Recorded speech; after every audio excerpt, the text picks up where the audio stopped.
Edward's not here. Not yet. So I guess, do you want to do his thing or you want me to do it this time? You do it, Rod. I need to learn from the best because I'm always like, what time is an illusion? I have no idea. What day is Yeah. today? What, Well, what that time would is it? the best would be Edward, but let I me give know it that's a what I'm talking let me about. wing I it. want, in the Yeah. absence of the best, you are the next best. You are the I'm next best alternative. definitely fourth or fifth on the list. Yeah. So recorded. Sorry. See, I even messed it up. I started off poorly to begin with. Mulligan. Let's go. Yeah. Okay. Mulligan. Here we go. Clearing the throat. Recorded November 18th, 2024. Good day, Ray. Good day, Ray. How are you? Oh my goodness. Good day back at you, Rod. I am doing fabulously well. I'm in the wonderful city of Chicago. Pre-day for Ignite.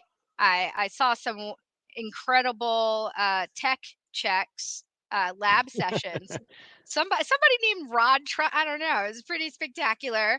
We got Morton and Henrik there. I'm gonna give them a shout out, and Kathleen, your collaborator. So I'm excited to be able to engage in that session, participate if they let me in with my badge. But we'll see. We'll see what we can do.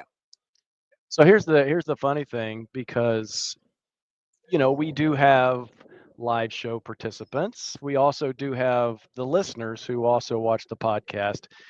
I'm going to recommend that the listeners just literally come back and watch this a little bit later, watch the replay, because this is the cool thing. I don't know where Ray could be. Oh, there she is. We're actually together for the We're show. stalking Rod is really I'm just like Yeah. I'm there, I'm here. Rod, where are you? Don't even tell me, I'm right there. I see you. We also have a This friend of is the my show. partner.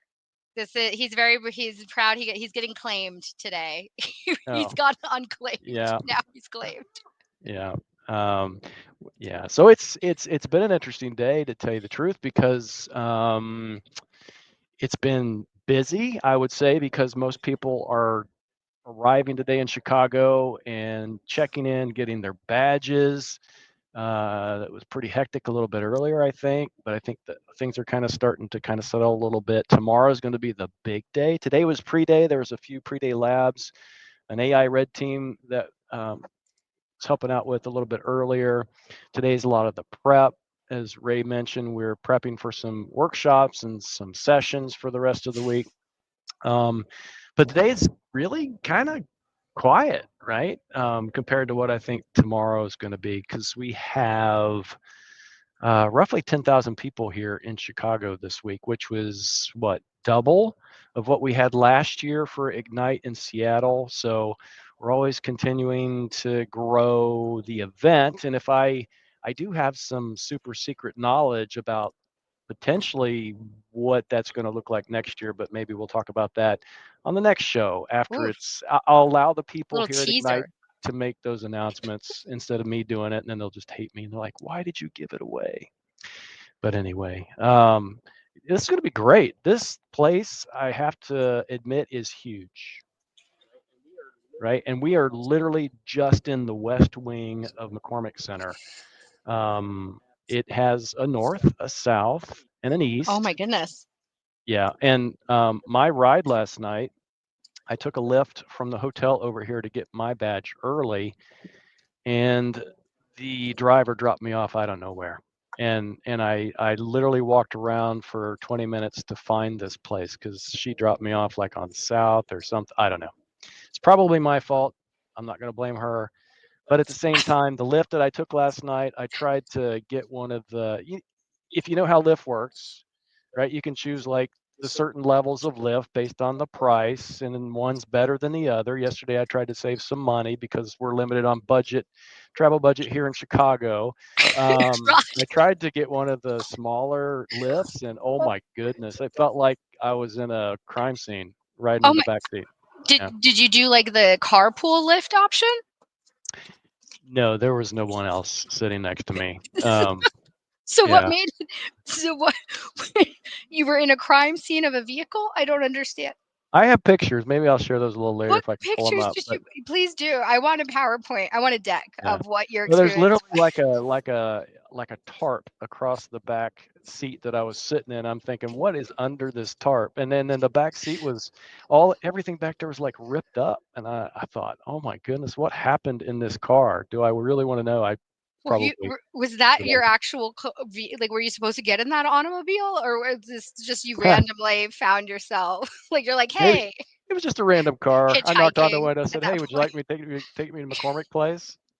She said, See, sure, I'll give you a lift. I feel like, Ah, this is yeah, very Rod of you. I feel like you're just yeah. a congenial guy. You're Well, charismatic, you know? I just like to make friends. Yeah. I know. I have so few. I just have to make friends whenever I can. So yeah. So what about your day to day, Ray? What have you done? I know you're in the tech check with me for the lab, but what else have you done today? What Really? putting me on the spot. Let's Yeah. see. I have checked in with work. So we had our Defender Experts public webinar, our first episode, our inaugural episode last week, where it was essentially like an anti-sales experience, if you will, because it was just highlighting the hunters, the analysts, the threat researchers that comprise Defender Experts, and really putting the spotlight on all of their technical chops and the emergent threats and the experiences that they've had that they're particularly passionate about. So really emphasizing the knowledge share. So I'm playing catch up with all of the aftermath of that. It was a great turnout. We had a pretty significant participation ratio, and then folks have reached out and they're asking about episode 2, and we want to be able to it's great, right? Because you're a victim of your success at this point. Right? So we did title it episode 1, but that was more tongue-in-cheek. Like it was, I'm a Star Trek, like that's how I grew up and that's how I bonded with my father who's emotionally unavailable. But I, we gave a little Star Wars show. It was like episode 1, and now people are like, naturally, episode 2, when is that?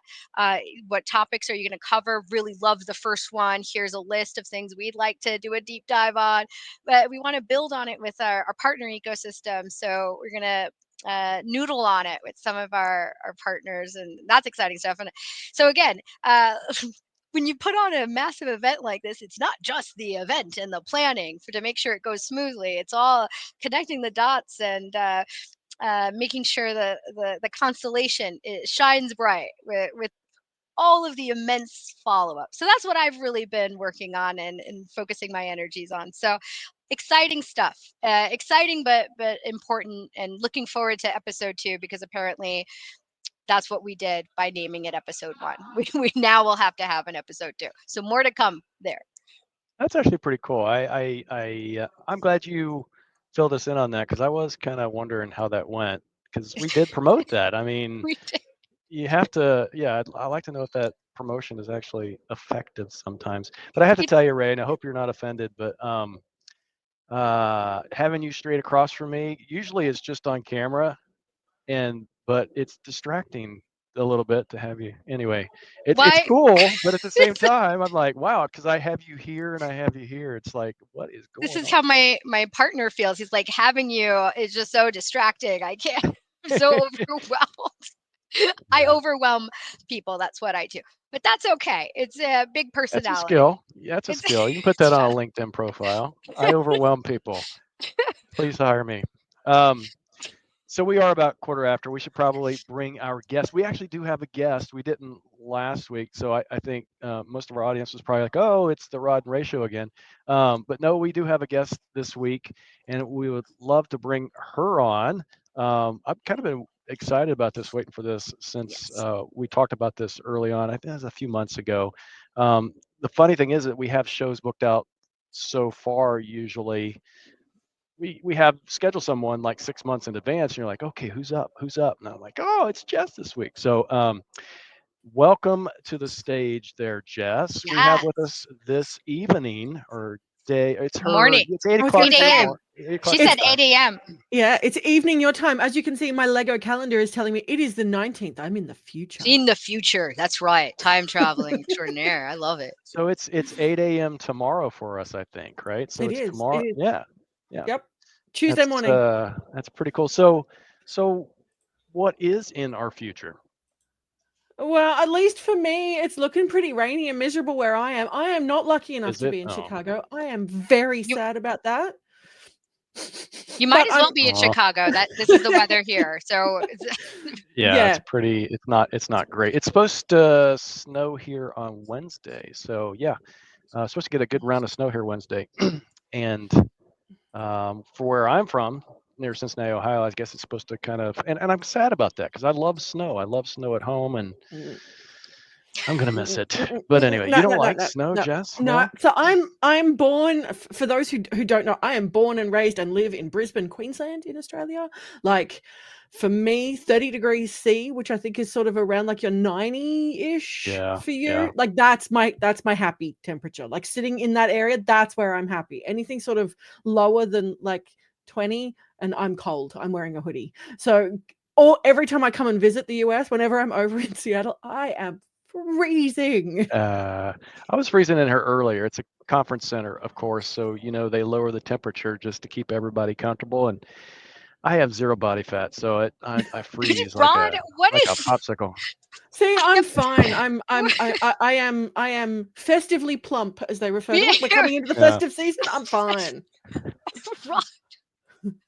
Did you like that? Hey, so anyway, Jess, let's start this way. We're sitting here, talking about Jess.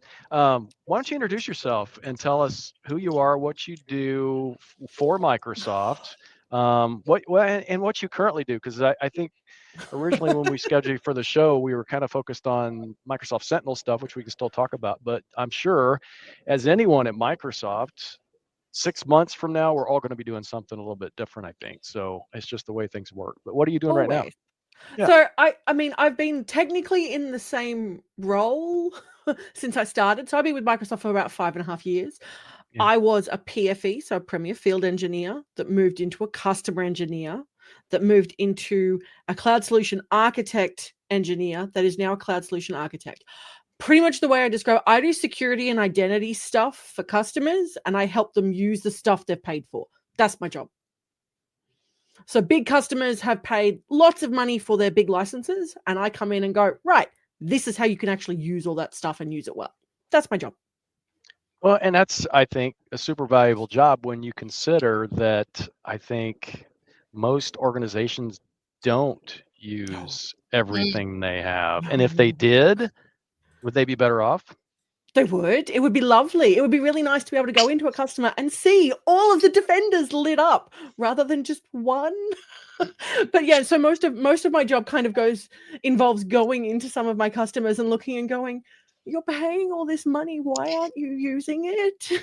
Yeah. So yeah, it is a lot of fun though, because I really do like being able to help them. And you kind of get those aha moments when they're like, wait, we're licensed for that. Um, well, and that kind of brings up an interesting question. Is there kind of a common theme for most of these customers that you work with? Is there a common set of defenders that they don't implement first? Or is there Yes. something they do implement Yes. first and then they mm, kind of forget about the other stuff? Turn on MDE, turn on nothing yep. else. Yep. Really? That's it. That's the way it works. Yep. And that seems to be everywhere. And I'm very big on MDI. So I'm an Hmm. MDI evangelist. I love MDI, and I've spoken with the Dart folks. So one of the questions that I actually asked them, like, I love you people. You people are amazing humans. But what can I do so that my customers Mm, never need to see your faces? mm-hmm. You're lovely. I'm sure you're awesome people, but I don't want my customers to ever need you. And who is So DART? Who is DART for folks that maybe don't know? the acronym No, is it detection and response team. detection and response Yes, team. yes, yeah. But they're the folks that you never want to get a call from, right? That's No, they're it's great that you know they exist, but then at the same time, if you know they exist, something's gone yeah. horrendously wrong. So I actually asked them, I said, what were the big things that my customers can do? Give me 3 things. And number 1 on their list was turn on Defender for Identity. Oof. Like that to me is a no-brainer. And so I think a lot of organizations, they're all in on the shiny, they're all in on the cloud, and cloud is awesome, and they forget their big on-prem footprint and kind of just pretend it doesn't exist. It's like ostriching. You just kind of bury your head in the sand and go, no, it's fine, everything's fine. And so they're not really doing a very good job of looking after that. So MDI, huge. If I could plug one thing, turn on Defender for Identity. Get that in your environments. Get it on all your domain controllers. That will make me very happy. So here's one of the things that I've always thought and considered. Tell me if I'm stupid or wrong, or both. If you don't have identity secured or under control, you literally have no security. So why would they turn on MDE first? What's the thinking there, I guess? Because most IT folks are kind of focused on the endpoints. Is that the way that it works? I think that's it. It's very much focused on that endpoint piece and trying to get your workstations. And I think they are, like, the two are tied quite closely together. So when you talk about like zero trust, and I'm very tired of talking zero trust, but that's what we do. We talk zero trust. That's the beginning point. So right at the very beginning, you've got your identities and your devices. So everyone's really big on the devices, really big on making sure their devices are secure. Kind of forget the identity. When we talk about zero trust, that's literally the first pillar is identity, right? So yeah, it's like seems like you're almost stepping over it for some reason. No, they do but they do cloud identity. They forget about the on-prem stuff. That's the problem. I got it. Okay. That is interesting. So can I say it for you? I'm looking in the comments. Joseph, identity is the new security perimeter. It's true. And I hate saying it in every single engagement that I have with my customers, but I do say it because if people don't secure their identities, they're not doing a very good job of security. I would absolutely agree with that. And that's something I think people need to hear. I don't care how many times it's said. I think there should probably be more sessions or more training or whatever just to get that across. Well, what do you think is the disconnect, Jess? Do you feel like it's just resourcing internally at the org level that they can't necessarily apply? Because obviously they want to be as secure as possible, right? And granted, I've been on the other side of the customer equation. I understand the nuances within ecosystems, and you have very important people that have very bespoke policies associated with their. I would also say, if you've been on the other side as well, the idea of putting yet another agent on a domain controller as an identity administrator, I'm like, oh, not again. So I think there is a little bit of that. I do think a lot of it comes down to, and I spoke about this in one of my LinkedIn posts recently, it's the bums on seats problem. So it's we don't have enough people, so we have to ruthlessly prioritize the bits that we're focusing on, and I think it just gets missed. So a lot of the customers that I work with, because of my background, so I previously worked for government here in Australia, so I do a lot of work with government folks across Australia, and so they suffer greatly from the bums on seats problem. They do not have enough people to do everything they need to do. They are constantly fighting fires. So the proactive sometimes just doesn't happen because they don't have that many hours in the day. Absolutely. So I think it's interesting to kind of bring up too, because you mentioned, I mentioned that during some of my LinkedIn posts within the last month. You kind of put together a whole series, like it was for Cyber Month, and it was Cybersecurity Awareness Month. I just on the spur, I went on the 1st of October. I'm like, I'm going to do this on the 1st of October. And then I went, oh crap, now I have to do this every day for the whole month. And I did miss a couple of days, but I did catch up. So I did, there was a couple of days where I had double posts and I was very apologetic. But that showed the real life. That's what it is to be a cyber practitioner, right? Like you are actually doing the good work. And this is your +1, your stretch initiative to make sure that there's awareness and understanding. Yeah. So I did. I grabbed a whole bunch of little things that I've talked about. So there was stuff that I've done a talk quite a number of times and for a number of years now, talking about security basics and getting security basics right and why we can't get that right. And so pulled a bunch from that, pulled a bunch from some of the work that I've been doing with some of my customers recently, pulled some things from a lot of the work that I've been doing with Sentinel and with Seams to talk a little bit about that. So it was kind of like a mish of all things security to try and give you at least something every day of this is what you should be doing. Yeah. Did you consolidate all of that information that you shared across the month, or is it You did? Yay! I did. I put it together in one massive. So that was day 31 because I was feeling a bit lazy on day 31. It was Oh, Halloween. You'll look at it was that. a good bookend. It was a good bookend. Yeah. Like this is it makes sense. Yes. And what's the no, TLDR? What is it? It's like the fundamentals and what people. Yeah. So the idea of this was very much around understanding what you've got, knowing how to protect it well, doing the basics right. But then a lot of it came down to people. And I think that's the part that we miss a lot in security. We're very focused on the tech. We talk about the tech. We love the tech, and that's great. But I would say only about 25 to 30% of what I do is tech.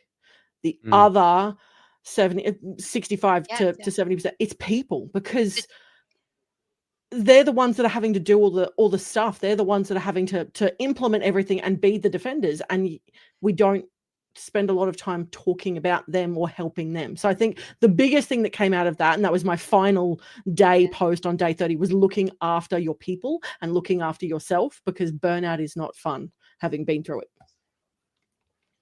And So when I you say tried. I'm sorry. Nope. See, we're sitting No, right across from each other, but we're just like I'm like hanging on every word, Jess.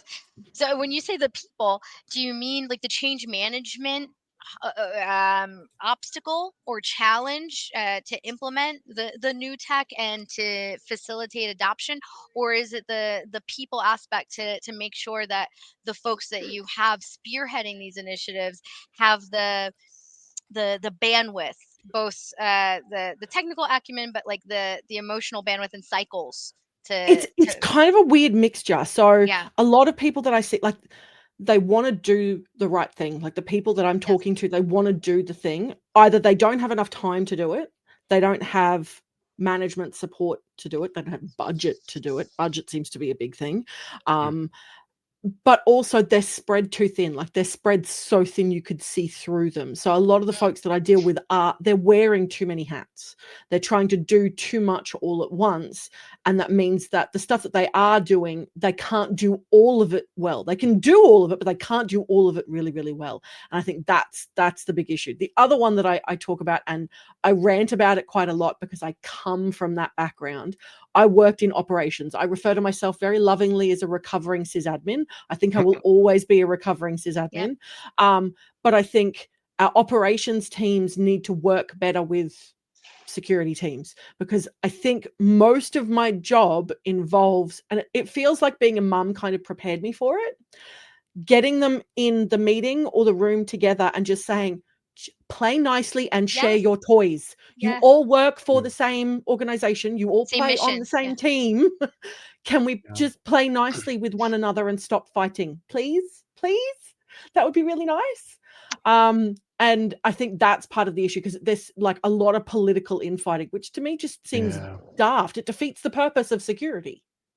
Well, I think a lot of times too, in addition to the political infighting, I think the budgets come from different places. So a lot of times, if you have a large organization, you have a security team, and you have, kind of IT pro or the end user management type and endpoints, because they're two different budgets. It's like, hey, I have the shiniest stuff. I have the coolest, shiniest stuff, and you can't have access to it. It's almost, and I totally agree. That's just so wrong to be that way. But at the same time, it is separated by those budgets too. Who has more budget? Is it security? Is it, you know what I mean? So I think a lot of times the politics feeds it, but it's kind of the management that makes it happen, right? Makes kind of that separation happen as well. And I think the budget thing to me is the biggest issue. And I'm hoping that some organizations are changing based on a lot of what they've seen probably in the last couple of years, that you can't scrimp on security. Like you can't just give a pittance and expect it will all be fine. You have to invest in it, or it will come back to bite you in the butt. There's no ways around that. And I think the issue that we see a lot is that security is treated as this cost sink. It's wasted money, when it really isn't. Like it's going to save you in the long run, because again, zero trust, it's not a matter of if, but when it's going to happen. What have you done to make sure that the impact of that and the blast radius of that is as reduced as possible? Well, another piece of that, it's not just the tools themselves or the software or the cool things, but it's also the training, at least from the customers that I talk to. A lot of times, security gets more training these days than everybody else because it's kind of more top of mind for a lot of these execs and stuff like that. It's egg on their face if they get compromised. So we're going to Yep. train our people so that we don't get compromised, which doesn't really do anything, but at the same time, that's where the investment goes, right? And I think that training is definitely really important, and it's a mixture of training for your security folks, but training of everyone in how to do it right as well. Because at the end of the day, everyone's involved. It's reporting those phishing emails and being aware of those really weird links and knowing what not to click on. That's really important. So the more education we get for people, the better off organizations and people in general are going to be. So I was really lucky. I actually got to go and speak at a conference, not last week, the week before.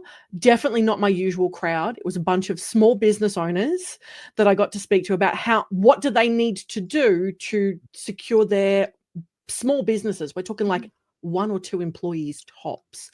And it was things like knowing how to spot phishing and scam emails, using MFA, having good backups. Like, they're not what I would consider to be really tricky things, that like they are the absolute basics, but we're still seeing people not doing them properly.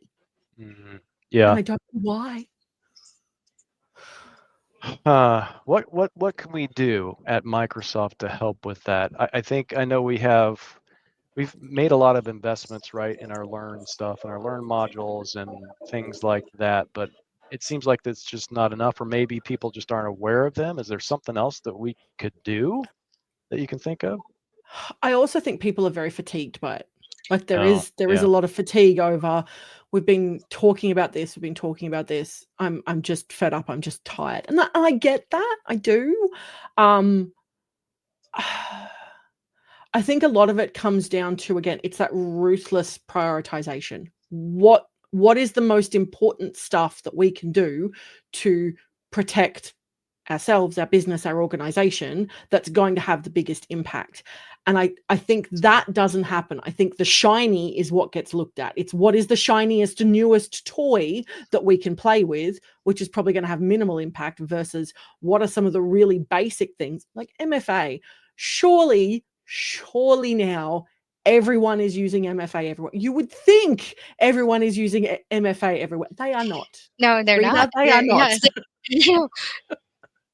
But may I ask, to your point, the shiny and the exciting gets a lot of play, but I imagine that part of your secret sauce is infusing what you would consider table stakes, or the most fundamental aspects of security. Like, I imagine that you imbue that with a bit of the Jess magic. But I'm wondering, what would you consider what are the ingredients to your magic? Because even just talking, I'm very like engaged, and I want to hear the next thought coming from you. I imagine part of your approach is probably taking something that is less exciting, or folks have been quite fatigued about, and then you try to flip it on its head. You're like, but you didn't cover this angle, and have you considered this other thing? Like, tell me a bit about your approach and how you get people to buy into it. Humor tends to be the Yeah. big one. I use a lot of memes in all of Yeah. my talks, even with my customers. I use a lot of memes because I'm dealing with techs. These are most of the time I'm not dealing with CISOs and CIOs. I'm dealing with the people who are on the ground, who are having to do this stuff, who are really bored of having to do the basic stuff. And I'm wanting to try and make it fun and funny and interesting. And so I think humor really helps. It also helps that I'm really passionate about it. I can't help but try and exude that. And I hope that kind of comes across to the people that I'm dealing with. I get a sense whenever I'm dealing with people who kind of are a bit bored of it, that it kind of perks them up a little bit, that it's not just someone droning on at them and being really bored about being able to turn all this stuff on. I try and make it exciting and interesting, because otherwise no one's going to pay attention. So you're right that there is kind of that enthusiasm, because if you don't have enthusiasm for it, no one else is going to have enthusiasm for it. So we've kind of got to bring them along for the ride. Yeah, no, I love it. I think I'm sure you've heard this before. It sounds cheesy, but your energy is infectious. But you said it, you make it relatable. You make it relatable to the folks that you were talking to, and tried to inspire them to, they obviously went into the fields for a reason. They were inspired by the mission, and you tried to bring that shine and the magic back to. So probably, I was a little jaded and cynical before I, progressed my career. When you're in the trenches for a good number of years, the day in, day out, and it's the bureaucracy, and you have to navigate it, and you're like, I just want to keep people safe, but now you have to do all this, the political dance and things of that nature. It is tough. So you are probably a shining bright star and beacon, and they're like, oh goodness, just take Jess any day. The other really big thing that I found that works really, really well, and particularly with a lot of the customers that I'm dealing with, is letting them know that they're not doing a bad job. Like, you're not doing bad. You're not doing awful. You're actually doing okay. Here's stuff you could be doing better, but it doesn't mean you're doing awful. And I think just hearing that they're doing okay, just hearing that from someone else is a real kind of bolster to them. Like, they actually feel, no, I am doing an okay job. And that, to me, is probably one of the big things that I've taken away. Letting the folks know that I'm dealing with, you are doing a good job. You are doing the stuff that needs doing in the way that it needs doing right now, because you don't have any other way of operating. That's why you've got me in here to help you work out what else you can be doing and how to do it better. That's fine. We all need help. That's okay. Yeah. I like comedy myself. I appreciate the memes and stuff like that. People, I don't know. Sometimes I don't take anything serious. At least that's what people think. But Who says that, wrong? but that lends to the other topic I think we wanted to talk about a little bit. So there was your LinkedIn series, and thank you for that, Jess. I'll put that in the show notes. We posted that consolidated content that you have there for Cyber Month. The other thing is what I thought was super interesting, and I love this. If you go out to YouTube, there is Jess has a video, and we'll post that in the show notes as well. When it seems like you're doing it wrong, and the word "seems" is my favorite word of all time. Security Information Event Management System. What brought that on? Because I think I know, just based on our conversation already, that people are doing things okay, but maybe you could do things a little bit better. Is that where that came from too? Yes. So, while identity is my background and I do a lot of work with identity, I kind of fell into Sentinel just as it went globally available and generally available. So 2019, November 2019 is when I started getting upskilled in Sentinel, and I've been working with Sentinel since then and helping customers turn it on and start using it well. So I've seen a lot of customers who are using it and not doing what I would consider to be best practice. So I wanted to write a talk that was, and I'm very careful when I write a lot of my conference talks, because I want to make them vendor neutral, because a lot of this stuff, it's not just applicable to Sentinel. The same thing's applicable in every other product in the SIEM space. But I wanted to make sure that people could take this knowledge elsewhere, because I know it's being done wrong in other places too, not just in the customers that I see in the Sentinel space. And I think a lot of the times it's we've set this thing up, we're just going to let it keep ticking. It's doing what we think it should be doing, and we don't have to worry about it anymore. And so when I go into a lot of those customers and take a look, there's a whole bunch of stuff that they weren't aware of that's changed in regards to best practice, new features that are often available to them that they can take advantage of, that they don't realize they could do better with. And so that's how the talk came about. It was I'm talking about this a lot. I need to talk about this in a wider, broader context to get this out to the masses, if only so I can stop seeing these things in a lot of my customers and actually see something more interesting, maybe. Yeah. So if you were to consolidate that talk maybe into like the top 3, let's talk about what the top 3 things maybe that you see customers that they could, So we don't want to say customers doing it wrong, because that's bad and negative. We want to say what they could be doing it better. Yeah, Areas of opportunity for them to Areas of shore up their practices. Wow, that's even better, Ray. Nice job. Just The big one that I really love, and I have it as a sticker, and I thank Sarah Young very kindly for her sticker. Thank you very much, Sarah, because it lives pride of place on my laptop. I now have it. You can see on my little dashboard over in the corner. It's faded. I need to dust it off. Collection isn't detection. okay. So if we're collecting the data, we need to be doing something with it. There's no point collecting it if we're not actually going to be doing anything with it. If you're not going to be doing anything with it, don't store it in a seam. Like, that's a really costly, expensive storage. So making sure that the data you're getting hold of is stuff that you want to do something with. That's probably one of the big ones. And that kind of comes down to two different ones, which is either ingesting too much or not ingesting enough. Either you care or you don't. And that's the other thing that I've seen a lot. Like, a lot of people are like, no, I'm going to put a data cap in place. I got a customer, no joke. They've got a data cap. They hit that data cap by 10 a.m. every morning. Oh my goodness. What's the point? Again, either you care or you don't. You're missing all of that data. So work out which bits of that you care about so you can get rid of that data cap.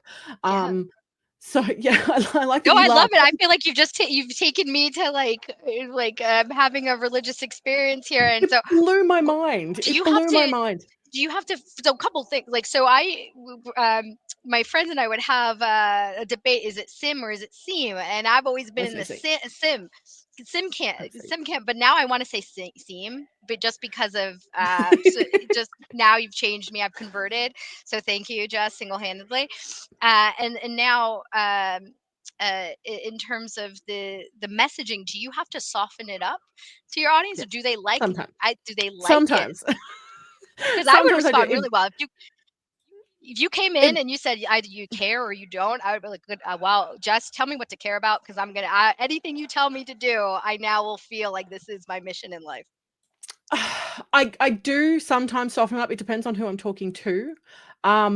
It's funny. I tend to soften it up with the low-level text and tend to be really brutal if I'm dealing with management and CISOs, mainly because I think they need to hear the brutal, because they often don't. They don't have people below them telling them the truth. Yeah. So I will often just be really blunt with them and go, look, do you care about this data or do you not care about it? If you don't care about it, why are you getting hold of it? And if you do care about it, why aren't you collecting it properly? The other one that I often see as well, which is similar, which is using the wrong tools for the job. I often see them trying to like use a tool that they've got. It's that sunk cost fallacy of, I've got this thing, I've already been using it. I'm going to try and make it do what I want it to, and it's never going to do what you want it to do. But you're going to spend a bucket load of money and a bucket load of time trying to get it to do what you want it to do, and you end up in that sunk cost fallacy of just continuously trying to do the wrong thing. That I don't like. I'm not a big fan of that. What's the messaging around that? Like, how do you communicate that out? So that one can be a bit tougher, because again, it comes down to often political games, because it's who is in charge of those tools. But particularly for me in security, I'm like, if you are collecting this data and you are doing something with it from a security perspective, you are the ones who should be responsible for this tool. And not only that, you should be responsible for picking which tool it is. Okay. So if you want it to be that tool, that's fine. It's not going to work very well, but that's fine. But if you want to use something else, pick a tool that is going to do what you actually want it to do. Pick the right tool for the job. And that's not to say that you can't have a mixture of tools doing the same thing. Often you can get really good layering, and particularly for security, it's often good to have that layering. But at the same time, make sure that what you're using is fit for purpose, because otherwise it's a waste of time and energy trying to get it to do something that it was never designed to do in the first place. So would you attribute that to maybe old school type mentality or bad habits kind of pre-Microsoft Sentinel for maybe security people that used other tools before migrating? Because I see that sometimes where literally you have organizations that literally want to collect everything. And while, yes, it's kind of nice to have all the files and logs from I can do you one. forever, I've got one. right? I've got one for you.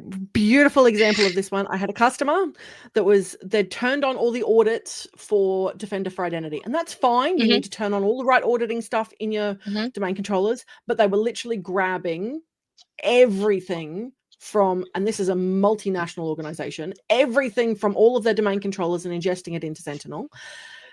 Per month, they were ingesting $600,000 worth of 4663 events. An object was accessed. Yeah, that's great. Bad. That tells me nothing at all. Why are we grabbing hold of it? So having a chat to them in a combination of, this data is useless, I don't know why we're getting hold of it. You might need some of it occasionally, but tune where you're getting it from and which bits you're actually interested in. And also from a cost optimization point of view, why are you spending that much money on an event ID that is pretty much pointless? Yeah. So they're the kind of fun conversations that I get to have a lot of the time. And that was an actual real customer. That was a conversation that I had with them going, do you realize how much money you are spending on this event ID? And they honestly didn't, because they'd never gone into it to realize exactly what went into their SIEM collection, what they were actually getting a hold of. So yeah, I think I saw something very similar one time. I was doing a Sentinel workshop here in the United States, and they were collecting so much that it literally overwhelmed the data ingestion. And you're like, oh my goodness, why are you collecting this? And they said, well, just because we always have. That's just the way it's set up, you know. I hate that phrase. It's the way we've always done it, so it's the way we're always going to do it. No, stop it. Stop doing it that way. So where's your humor, Jess? You know, it's like a backhanded comment. Stop doing that. Yeah. Yeah, just leave it alone. No, part of me is that, like, that's great, but that's the way you've always done it. But your environments were so much smaller, and they've grown, and the level of resources that we have now from a digital footprint perspective, like, we've got so much more. It has grown exponentially. You literally can't collect everything. If you do, you will drown in data and you won't be able to do anything with it. So you have to be choosy about the data you want to grab hold of. From a monitoring perspective, like, if you want to grab hold of that stuff, that's the other one that drives me nuts. Performance data in SIEMs. Why am I seeing performance metrics in my SIEMs? Put that somewhere else, pretty please. Right. Put that into another log analytics workspace. I don't want to see it to make it go away. They literally enabled Sentinel on a log analytics workspace that was already collecting performance data, probably. Yeah. And that's probably what it is. And they weren't even aware of it. So it's that making people aware of what they should be doing, because they don't know any better. It's not that they're willfully doing this just to be wasting money. It's that they don't know what they don't know. And that's a lot of what my job is they don't know what they don't know. And I'm here to help educate them on the bits that they don't know about. And since Brody's not here, I'll attribute this to him. Maybe it's Microsoft's fault, because we make it too easy to do the wrong thing. We do. We do. I went to that point. Because I was on the tip of my tongue, and I want to ask you so desperately, but because I'm wondering, again, having been on the other side of the equation, do you in your experience, do you feel like there's sometimes a bit of a barrier where you have to show up and say, listen, I am on behalf of Microsoft, but I'm not pushing a new thing for you to buy. I'm actually here to help you. Those exactly. You have to say it explicitly. No, you have to. No, I will state that explicitly. I'm like, look. Yeah. I am a security CSA. That is my job. I'm not here to sell you anything. You've already paid for this stuff. I'm here to make sure that you are using the stuff you've paid for, and if possible, save you money. Like, actually make it so you're paying less. Like, that's part of my job. So, but I'm also very aware of, sometimes I will wear what I refer to as my hats. So I've got my Microsoft hat that I will wear. And then occasionally I will need to take my Microsoft hat off and put on my recovering sysadmin hat and tell them stuff with my recovering sysadmin hat on in regards to stuff So that, but I think that also humanizes it. They kind of Absolutely. then realize that you are a human. You are not part of the Microsoft Borg. Machine. Yes. Yeah. Okay. Yeah. But futile. Yeah. Resistance futile. We're going to be assimilated. I love it all, Jess. I'm already, whatever religion you want to start, I'm going to be your number one disciple. I'm there. I was on the sysadmin side. Okay. So you have to share that with them, articulate it very clearly, and that's how you start building your trust, right? Because otherwise, they're just not going to. They're going to be, oh, another Microsoft suit is here. Somebody from the big machine. I don't know if you can tell. I don't really fit the mold of a suit. I'm a little bit more down to earth, I would hope. And being an Australian, we are a little bit more relaxed. I would think. I always like it when I get to deal with some customers and they're the ones who drop the first profanities. Yes, that I feel like, oh, I can be myself. I'm a New Yorker, not an Australian, but yes, similar. Yeah. Yeah. So yeah, it's that building up that I have been in your shoes. I am here to help you. And I think the other really big one, and I really like talking to my customers in regards to it this way. I'm like, I have been exactly where you are right now, and I have been screaming until I am blue in the face to get something done. And they do not pay attention to me, even as the SME in my organization. What is it that you need me as this external person who's come in from this big organization that your company is going to listen to say to your management to get them to pay attention? What have you been screaming about from a security perspective that you need my assistance with? And that really helps as well, because a lot of the time it is the basic stuff. It's, we need MFA for everyone. Can we please get rid of our password change requirements? Yes. Make them go away. It's things like that. It's the little things that they've just been trying to push through for so long that no one's been listening to until they get someone outside to say it, which is really annoying.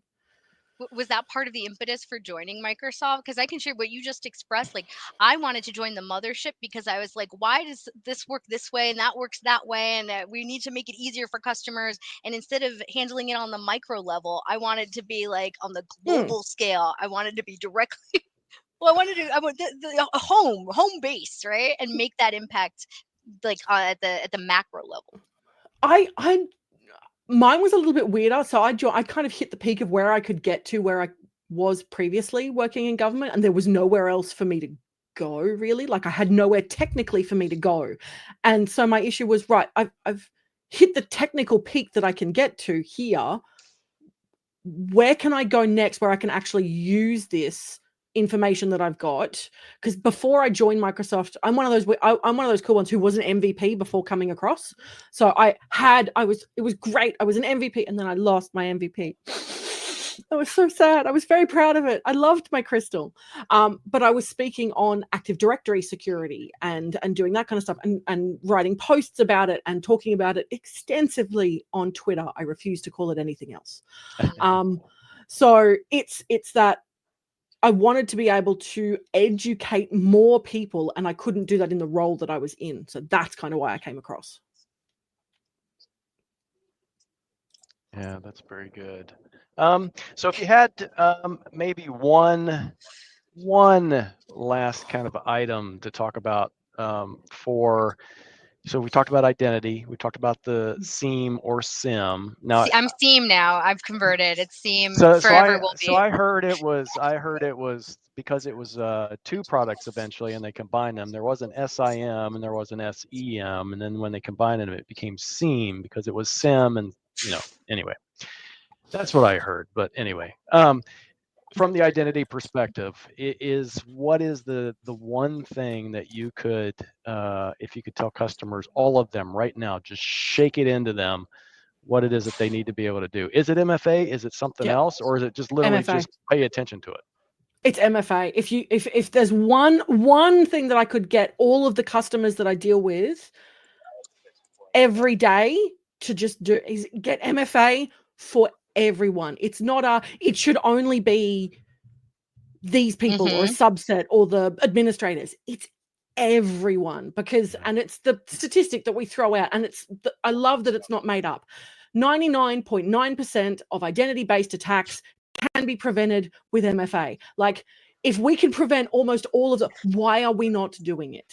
Right. Yeah. Why is this not our top thing? So that would be my big thing. Yes. Yeah, we're at Microsoft. We're kind of on this path to MFA everything. The Azure portal, all of our tools, all of the web-based access to a lot of our tools. It's all going to be MFA, and I don't know. Have customers said anything about that? They think, oh, this is great, or oh my goodness, this just A ruins my mixture. day. A mixture. Yeah. And I've got to admit, like, I find it very frustrating for me as well. I'm like, all of these new, in regards to SFI, Secure Future Initiative, and the fact that we are pushing a lot of this security first.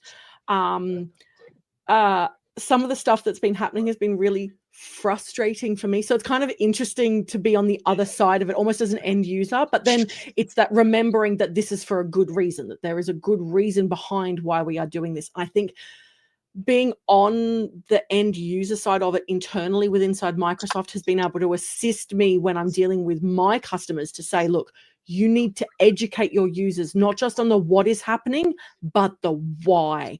If they know the why, they are going to be far more likely to accept any of the crap that they have to go through in order to access their systems. Okay. So making sure that you're doing it in a way that it's not just the what's going to be happening, but the why behind it. The why is so important.